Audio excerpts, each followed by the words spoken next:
Okay, well, this should be a quick little fun video. I got a fun little hat on, and we're just gonna jump right into it. I think we could get this thing done in like 5 minutes. Honestly, start the timer. So if you're not sure about what the Black Sea raid was, clicked on the right video. And yes, we are finally going to talk about war. So some quick backstory before we get into the actual raid. World War I. It's happening. Not currently, but it was at the time of when these events happened. So in World War I, Germany had a big problem, and that was the fact that the Russians had access to the sea, and which means they could have got really good access to Germany, a landlocked country. So they were hoping they could convince the Ottoman Empire to join World War I and distract the Russians for a bit as they dealt with everyone else. Good idea in theory, but in practice, not so easy. The Ottomans were very undecided whether they wanted to get involved in the war. So the Ottoman Empire was run by 3 Pashas, Enver, Jamal, and Talat. So they had to all 3 agree whether they wanted to go to war or not, but 2 of them did not agree. But 1 did, and that was Enver. What a beautiful mustache on that man. And you know what? Mark my words. Every great leader has had an amazing mustache. All the way from Pierre Trudeau to Abraham Lincoln. So Enver was the only one that wanted to join the war of the 3 leaders. The other 2 hummed and hawed. So Enver, who was a little bit of a germophile, which is very different from a germaphobe. So Enver talked to Germany, and in particular, Admiral Wilhelm this word. And the plan was to go like this. The Ottomans were to send their navy into the Black Sea to do training exercises.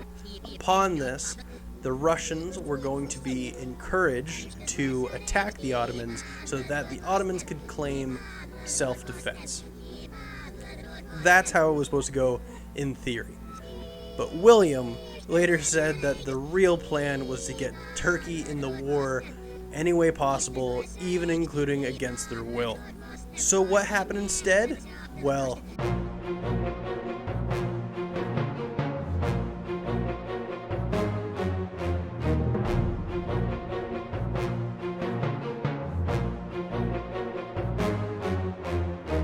shortly after 3, on the 29th of October, 2 Ottoman destroyers entered the harbor of Odessa. The Ottomans launched a torpedo into the Russian gunboat Donuts? Donuts. I'm going to call it Donuts. Quickly sinking it. The 2 destroyers proceeded to do much damage to the harbor, including shore installations, 5 oil tankers, and even a sugar refinery. The only problem was the Ottomans attacked too early, allowing the Russians to send warnings to their other harbor cities. The Ottomans then proceeded to Sevastopol. The only problem is, since the Russians were notified of this, they were ready for them and a full-out battle started. But the Ottomans were still victorious and cleared the area. Though Feodosia went pretty well. After the Ottomans got to Feodosia, that's again the best I'm going to pronounce it, they saw no armed opposition, so an officer of the Germans and an officer of the Ottomans went to shore to warn the civilians that they were going to start bombing the city in 2 hours, which is super nice of them. The attack went so well that on the way back they just started bombing Yalta. Just started bombing it. Because why not? I mean, everything's going so well. The last attack at Gorvorskia? I don't speak Russian. Basically went the exact same way. A warning party went to shore to warn the unarmed civilians that they were going to start bombing the city. They bombed the city, and it went well for them. So well that on the way back they tried to cut the Russian telegraph line, but failed. So, hey, one bad thing happened. So what happened? I thought the Ottomans didn't want to attack Russia. They wanted to convince Russia to attack them to please self-defense. Well, not only did the Germans have other plans and wore fezzes to dress up like Ottomans and started attacking, so they had no choice but to engage, but the Russians were under very strict rules to say not to fire on the Ottomans unless they fired on them. So there was really no other way these raids were going to happen. You think after this Enver would tuck his tail between his legs and go, I've done fucked up, and try to make amends with his other co-rulers, but instead he got in the way of any attempt to patch up the relationship, and prevented lots of apology notes to be sent. So Russia declared war. What a quirky story, right? Poor Enver, he got taken advantage of. But hey, why did Enver want to start a war? That's seems kind of dumb. Like, seems like maybe there's more to Enver. Like, maybe I'm just touching the surface of what Enver was as a person.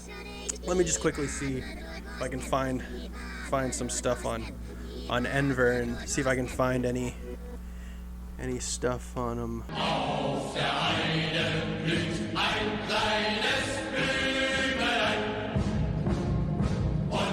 This is YouTube. This is non-alcoholic beverage. This is a non-alcoholic beverage. I promise.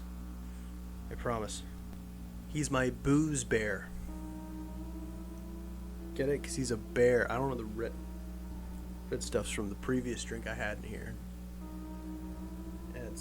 It's flavor. So I feel generally bad about joking around about this. So let's just get out of the way. First things first. This guy's a piece of crap. This guy sleeps with a goddamn nightlight. This guy turns on the sink when he has to pee, even when he's home alone. This guy drives a Jeep. Oh, that's good.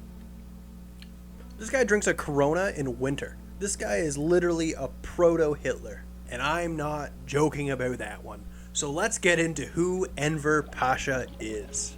So Enver Pasha was a member of the 1908 revolution in the Ottoman Empire by the Young Turks organization. So who were the Young Turks? The Young Turks were a political organization that were against the monarchy in the Ottoman Empire, which sounds good. You know, we're all for less kings in the world, or less.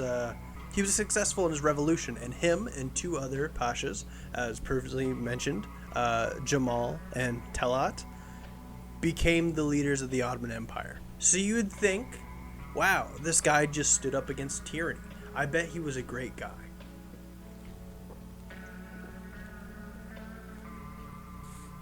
No, he wasn't. He wasn't a good guy. No. He believed in a superior race, like our least favorite German, and also believed that the Christians were the worst thing to happen, like our favorite German. But you're probably thinking, I thought that the Ottoman Empire was a Islamic country. Well, no, the Ottoman Empire actually allowed religious freedom, considering, yes, you had to pay more taxes, but you were allowed to worship wherever the heck you wanted, and he really didn't like that. So what did he do?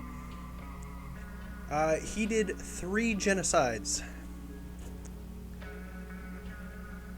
3. The Greeks, the Assyrians, and the Armenians. Killing over 1 million people. So that's depressing. The hell now?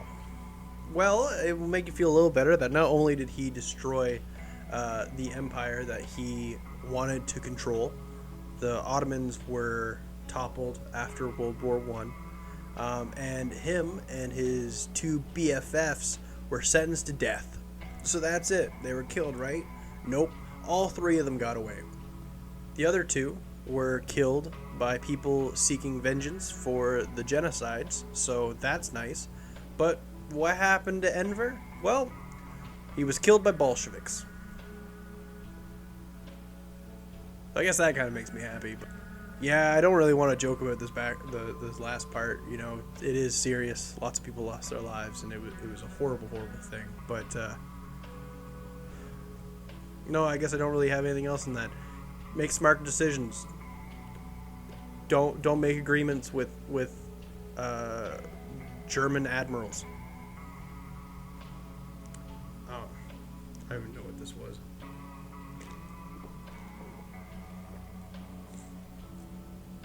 You can go now.